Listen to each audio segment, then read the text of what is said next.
quarterbacking.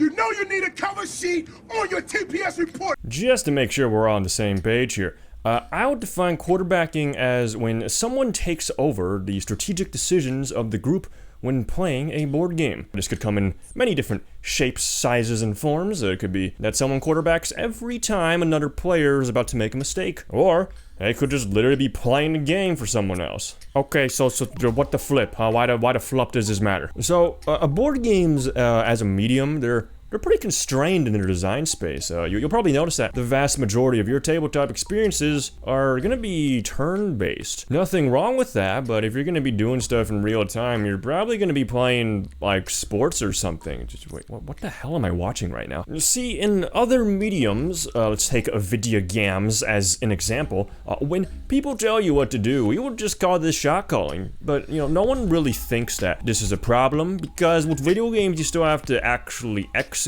your play. One heaven. She's heaven.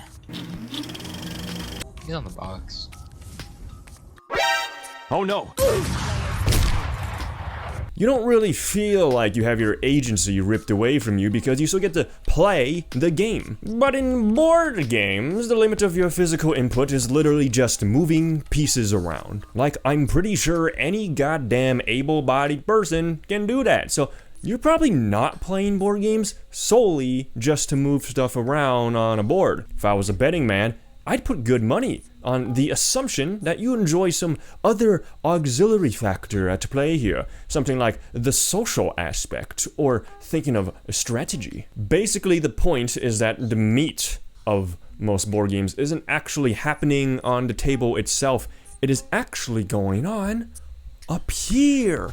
In your head, your imagination, your thoughts, how you perceive all this inanimate cardboard is what's making the game entertaining to you. It's not just, oh, I'm moving some thingy-majiggy around. No, it's, I'm moving 3 spaces and performing this specific action. So in a cooperative strategy game where everyone has to work together, guess what happens if there's ever a player who's more skilled than everyone else and there's no information barriers in place? Well, I'm gonna tell you what happens.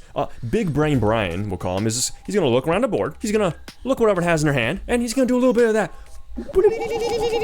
And then he goes like, oh geez, okay, Dave, you gotta go there and collect those 3 skadoodles, and Susie, I'm gonna need you to go over there and make sure you prepare for the orbital space panda. Yeah, remember how I just established that the fun of playing board games is usually going on up here? So, in the context of the cooperative strategy game example, guess what Big Brain Brian is now robbing from Dave and Susie when he does the thinking for them. It's the joy of doing the thinking and the strategery nonsense yourself. It's probably not that fun to sit there, completely disengaged from the game, and when it comes around to your turn, all you ever do, you just move around a few pieces. That might be a little exaggerated, but the point still stands that if you're Dave or you are Susie, you lose a lot of your agency within the game, and that is just not fun. This brings up the question then, who's at fault here? Should we blame Big Brain Brian for big braining too hard, or do we blame the game for allowing this to happen? Here's my incredibly dissatisfying answer.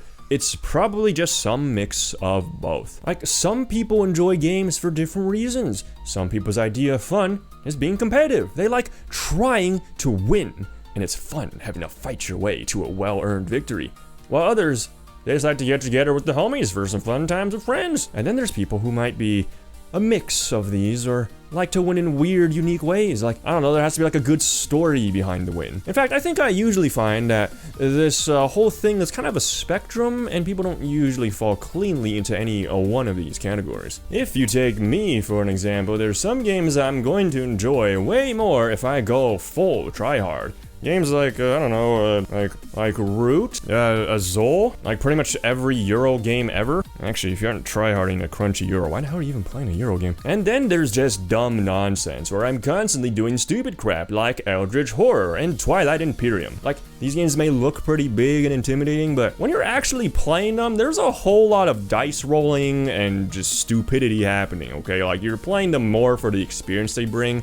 There's not really some, like, grand gameplay puzzle you're trying to solve here. But let's say that there's a game out there, a co-op game, in fact, and this co-op game has a really strong puzzle-like gameplay loop going on. It's got a pretty good theme, but there's not enough tomfoolery going around. Like, there's no dice rolling, there's no flavor text, there's not really any drama, but there's also not really that much room for error if you want to win. So all the players are gonna have to make sure that they're super coordinated, working together like almost like a singular unit. Everyone all has to be incredibly cohesive. You cannot have this four-headed giant where one person is trying to set up a trade to progress to victory condition, one guy is running off trying to prevent the game over condition, and the other two are dead set on eradicating a threat that is very low priority. But despite all of that, there's still a good chance that there's a lot of people out there who will probably walk away from the co-op game night feeling like they had a great time despite losing. The only guys who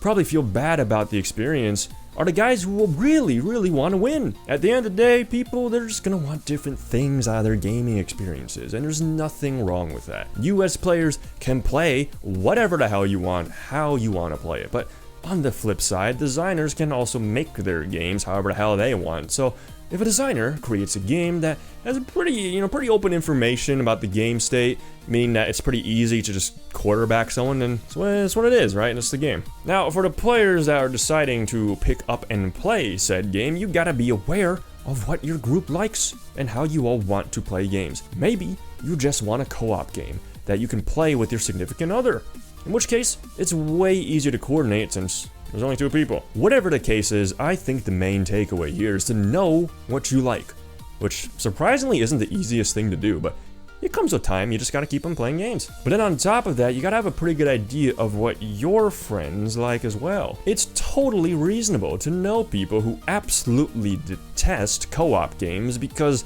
they hate quarterbacking. Like, the term wouldn't have ever cropped up online if there wasn't such a resounding agreement with the sentiment that it's a problem.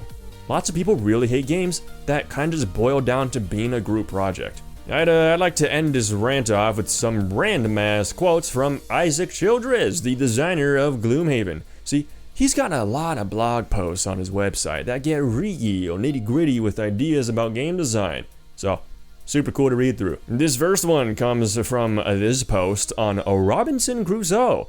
And I'm gonna just read off this whole quote verbatim. One congealed group of people, a single entity, and it becomes very easy to embrace that in your playstyle. The idea of a single decision-making process. It stops being, what can I do with my 2 actions, and becomes, what should we do with our 8 actions? I'll say it one more time. There is absolutely no barrier to one player making decisions for another player.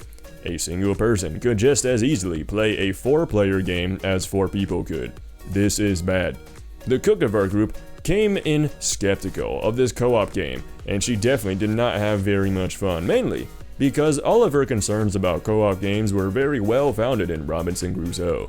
She was struggling a bit with the strategy of it, and it became very easy to just tell her what to do instead of letting her think for herself. And that is a very annoying position to be in. And lastly, here's him talking about Pandemic Legacy. It is unfortunately far from perfect, still based on Pandemic after all, a cooperative game with no alpha player solution. I'm sure I annoyed my wife on many occasions with my constant quarterbacking. I seriously cannot help myself, and desperately need mechanics to limit my alphaness. My god, what a beautiful alpha man. Oh wow, this was a very passive-aggressive video.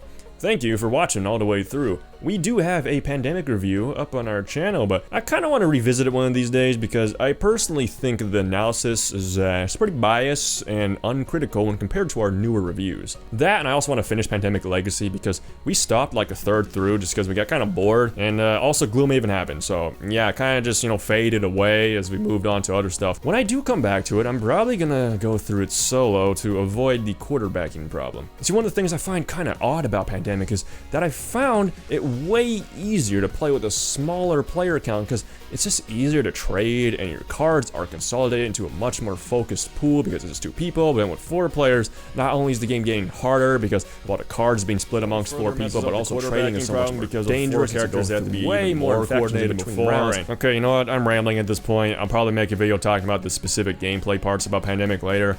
I don't know. This is just kind of a bamboozle secret about quarterbacking. Whatever. I'm ending the video. See ya. And as always, a huge shout out to our patrons. Starting with the Brads, we got Sam, Max, Marius, Manuel, John, Dylan, Charlie, C, and Brian. Moving up to the Chads, we got ourselves Travis, Quentin, Jeremy, and Clifford.